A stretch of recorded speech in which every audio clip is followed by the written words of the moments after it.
Buenas noches. Seguimos con el tema de no se hallaba herrero. Quiero repetir ese concepto porque es el tema, ese es el mensaje en sí.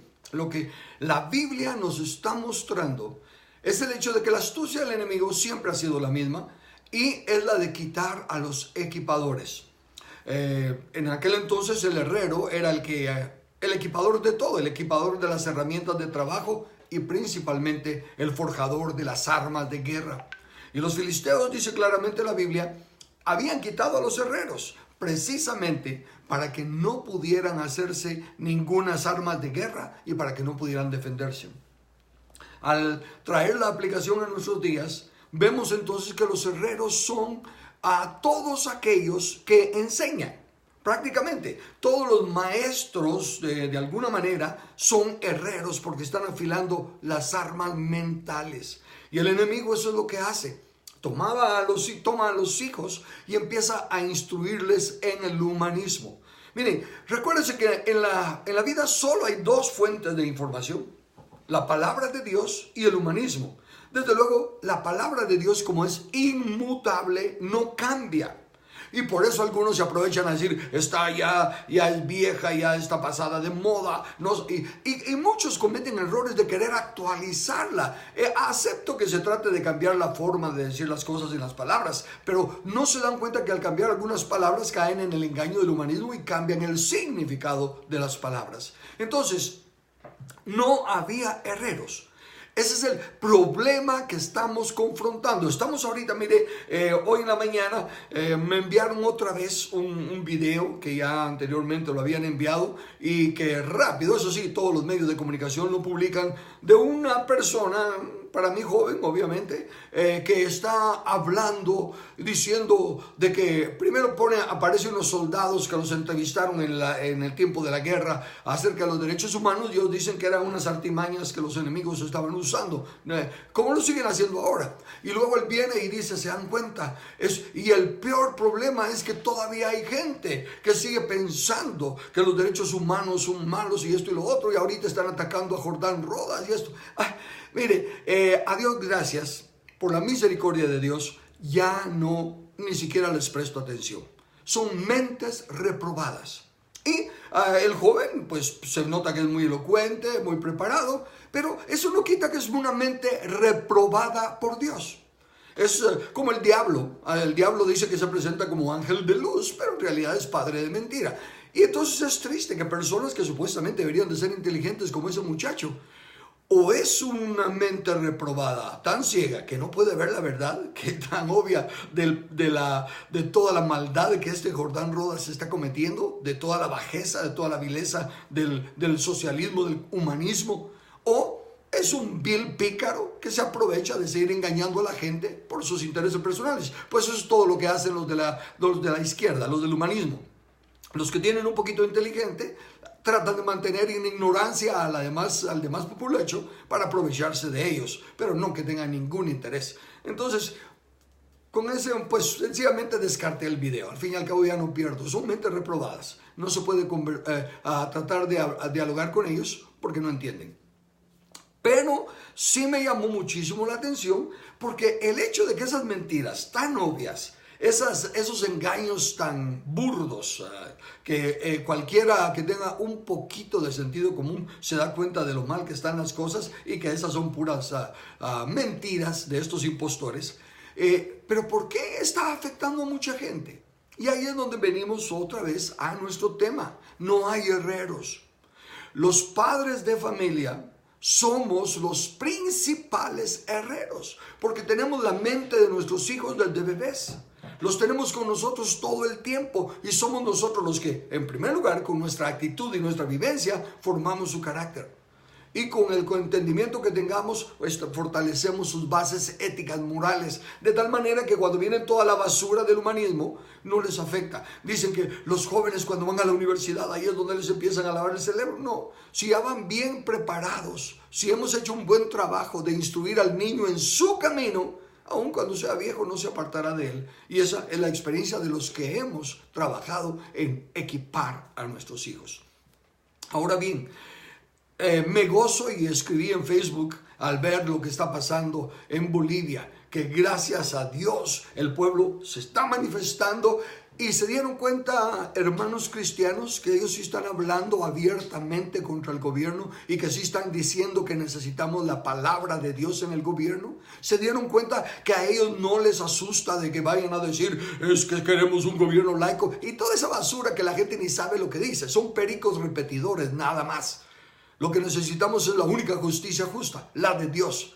Y los bolivianos lo están haciendo. Y señores del ejército se dieron cuenta de las palabras de los que estaban hablando, los soldados bolivianos, que nunca se levantarían contra el pueblo, sino que para defender al pueblo.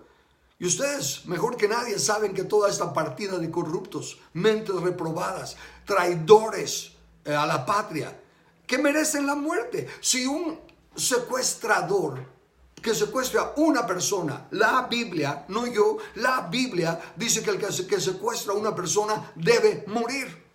Imagínense toda esta partida de sinvergüenzas que tienen secuestrada a una nación. Son tan dignos de muerte como cualquier otro enemigo de la patria. Y ejército, ¿qué están esperando? ¿Acaso no se dieron cuenta que marchamos los guatemaltecos y nos declaramos que estamos a favor de la familia natural, que no aceptamos nada de esa basura de género y que estamos a favor de la vida y que tampoco aceptamos el aborto? ¿No se pueden dar cuenta que nosotros estamos esperando que ustedes se levanten? Porque ustedes tienen las armas. Yo personalmente quisiera, y yo no le tengo miedo a agarrar un arma y no vacilaría en usarla y defender. Pero ustedes tienen la licencia, ustedes tienen la autoridad delegada para hacerlo y esas personas ya no merecen ningún trato de ciudadanos, no lo son. Han perdido su ciudadanía al convertirse en enemigos de la nación. Así que familia, padres de familia, aceptemos la responsabilidad de ser los herreros de nuestros hijos, los forjadores de la mente de nuestros hijos. Ejército, vuelvan a agarrar el coraje y el valor con el que nos salvaron ya una vez y sálvennos otra vez. Ustedes tienen la licencia para usar las armas, nosotros no. Pero, señor presidente, si usted no les da las órdenes, las va a tener que dar, pero cuando ya haya corrido sangre, pudiéndose evitar todavía que no corra sangre. Porque habemos muchos que a la hora de tener que defendernos, ahí entonces sí, ya es defensa personal. Yo sí no voy a tener ningún empacho en estar armado y defenderme. ¿Por qué? Porque no voy a perder mis derechos inalienables dados por Dios, ni me voy a someter a esa mentira y a ese engaño. Pero, ¿quién le enseña a los padres de familia su responsabilidad? ¿Y quién se supone enseñarle al gobierno su responsabilidad? La Biblia dice claramente que el Señor formó su eclesía y le dijo: id y haced discípulos a las naciones.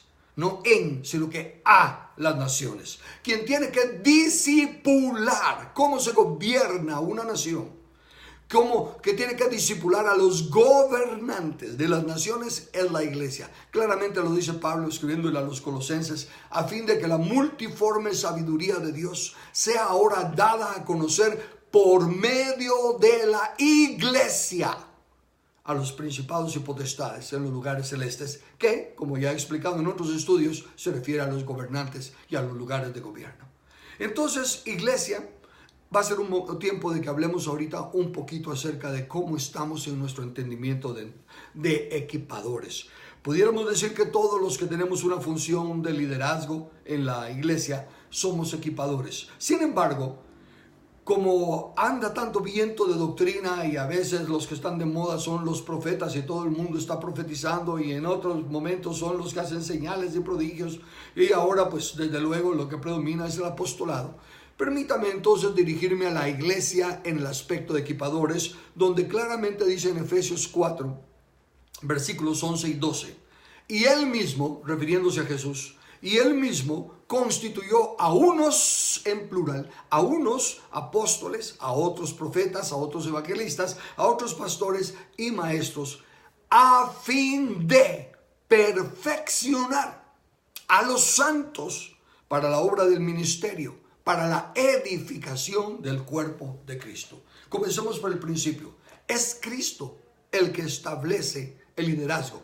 No es porque yo tengo tantos años en el evangelio o porque he abierto tantas iglesias o porque tengo cobertura sobre supervisión sobre tantas iglesias. Nada de eso dice la Biblia que es la marca del apostolado. La marca del apostolado él mismo constituyó. Él dio dones a los hombres y a unos en plural. No es un apóstol, son varios apóstoles. ¿Por qué? Porque solo hay una cabeza. Y en esto, a unos apóstoles, profetas, evangelistas, pastores y maestros, escúcheme bien, iglesia, escúcheme bien, ahí no se habla de jerarquía, no es como la mayoría piensa que el apóstol es el traidito de la película. No, él constituyó a 5 diferentes dones para equipar. Mire, el gobierno, Dios es el juez, Dios es el legislador. Y Dios es el rey. O sea, Él es las 3 ramas de gobierno. Él es el que tiene todo el poder. Y cuando lo delega al gobierno civil, en la organización del gobierno civil, a unos le da lo legislativo, a otros lo ejecutivo y a otros lo judicial. A nadie le entrega a Él todo su poder. Lo delega para que haya chequeos y balances. De igual manera, Jesús es el único apóstol, profeta, evangelista, pastor y maestro. Nadie tiene más de un don. Que entre las doctrinas que quieran echar y que especulen como quieran especular. Pero estoy leyendo que a unos Él constituyó apóstoles, a otros profetas, a otros evangelistas, a otros pastores y maestros. Entonces, cada uno, y note, en plural, insisto en plural. ¿Por qué? Yo tengo el privilegio de ser reconocido como uno de esos 5 ministerios. Pero soy uno de varios otros que tienen el mismo don que yo. Y esos otros me equipan con la luz que yo no veo, porque todos tenemos nada más un poquito de revelación. Ninguno de nosotros tiene toda la revelación. Entonces, y cada uno de nosotros seguimos siendo ovejas, miembros del cuerpo. Tenemos que ser equipados por los otros ministerios. El hecho de que yo participe en un ministerio quíntuple no significa que ya estoy completo. Yo solo tengo una función. Necesito ser equipado de las otras 4 funciones. De lo contrario, no soy maduro. Así que, señores apóstoles, ¿quiénes los están equipando a ustedes? ¿Y a quiénes rinden ustedes cuentas? Porque el único que es cabeza, el único que no tiene que rendir cuentas es Cristo. Todos nosotros tenemos que estar sujetos a alguien, porque el que no está sujeto no es parte del cuerpo. El Señor no viene por dedos, por narices, por orejas, por ojos. El Señor viene por un cuerpo. Para ser parte del cuerpo tenemos que estar sujetos a algo. No todos los miembros están pegados a la cabeza, a Jesucristo. Cristo y yo, la mayoría. No funciona así. Tenemos que ser parte de un cuerpo y estar sujeto a las mismas reglas. Así como se supone que los gobernantes, los diputados, los alcaldes, el presidente y todos los demás son los representantes del gobierno, ellos a su vez están sujetos al gobierno. No son superiores a la ley. Lo mismo en la iglesia. Ninguno de nosotros tiene una jerarquía que esté hasta arriba. Todos tenemos que estar sujetos a alguien y en última instancia a un consejo, no a una persona ni a una denominación. Tuve el privilegio de ser miembro, líder de un consejo internacional en el ministerio que me ministré antes. Anteriormente trabajaba en una organización donde teníamos un consejo internacional y aparte de eso, habían consejos nacionales y desde luego cada congregación tenía su consejo local. Empezó lo triste del caso cuando uno empieza a ser usado como Dios. Voy a tener que citar las palabras de que dice con respecto a Luzbel. Él dice que era el querubín protector, pero que debido a sus muchas contrataciones se halló iniquidad en él, se enalteció su corazón. Y tristemente Dios usó grandemente el ministerio en el que estábamos, pero se enaltecieron los corazones. Y llegó el momento en que el Consejo Internacional prácticamente eran los que gobernaban a todas las iglesias, los que tenían autoridad. Y no es así.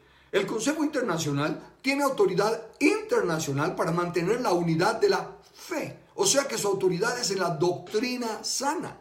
pero no sabe cuáles son las leyes de las naciones, no sabe cuáles son las condiciones de las naciones, entonces no puede estar dando directrices que porque en una nación funcionan así, en todas van a funcionar así. Ese es uno de los grandes problemas de las doctrinas de crecimiento. Como a esta iglesia le funcionó en África, lo quieren aplicar aquí. No funciona aquí. O porque funciona en Estados Unidos, va a funcionar. No funciona. Cada nación tiene su peculiaridad. Y para eso estamos los locales, para trabajar de acuerdo a la localidad. Entonces, el Consejo Internacional empezó a sentirse mal conmigo porque yo no estaba de acuerdo con eso de ser autoritaristas. También automáticamente los del Consejo Internacional, que vivíamos en diferentes naciones, éramos partes del Consejo Nacional donde vivíamos. Y ese Consejo Nacional pues trataba de mantener organizadas a las iglesias departamentales municipales, que hubiera armonía. Fiel retenedor de la palabra, dice la Escritura, que es un requisito. Lo que se recibía del internacional se tenía que mantener en lo nacional. Pero el Consejo Nacional se convertía en la autoridad de la nación. Y no es así. Una vez más, es un consejo para velar en la armonía de lo nacional. Y como ya cuando empezaron a ponerse las cosas fuertes, yo les decía que ni el Consejo Nacional ni el Consejo Internacional eran mi cobertura espiritual. Porque ¿cómo iban a ser mi cobertura espiritual? Los internacionales no viven acá, y los nacionales tampoco estaban todos en la capital para saber cómo yo me comporto en mi casa, cómo trato a mi esposa, cómo trato a mis hijos. ¿Quiénes sí conocían cómo era mi actitud de vida? El consejo local, de la iglesia local. Y a ese consejo era el que yo rendía cuentas, y a ese consejo era el que me sujetaba. Pero entonces hay un orden de jerarquía funcional, pero no a una persona. No hay un papa evangélico. Tristemente hay un montón de papas evangélicos. Pero bien, entonces, escuchen esto por favor. Los herreros debemos ser los equipadores de la iglesia. Los que les tenemos que enseñar a los padres de familia cómo educar a sus hijos, y los que tenemos que enseñar al gobierno cómo dirigir una nación. Mientras no nos arrepintamos los de la iglesia de nuestro pecado de haber desechado el conocimiento que está ahí claro en la Biblia, de haber abandonado la obra que es de Cristo, que no estamos cuidando su viña, que es toda Guatemala, que es todo el mundo, que es todas las naciones. Estamos ocupados de nuestras iglesias, denominaciones y todos, pero somos responsables de la mayordomía de la viña del Señor. Y el mensaje es un evangelio del reino, no de la iglesia. Y si no, la iglesia somos los que tenemos que equipar para que se camine, se funcione y se administre en el reino.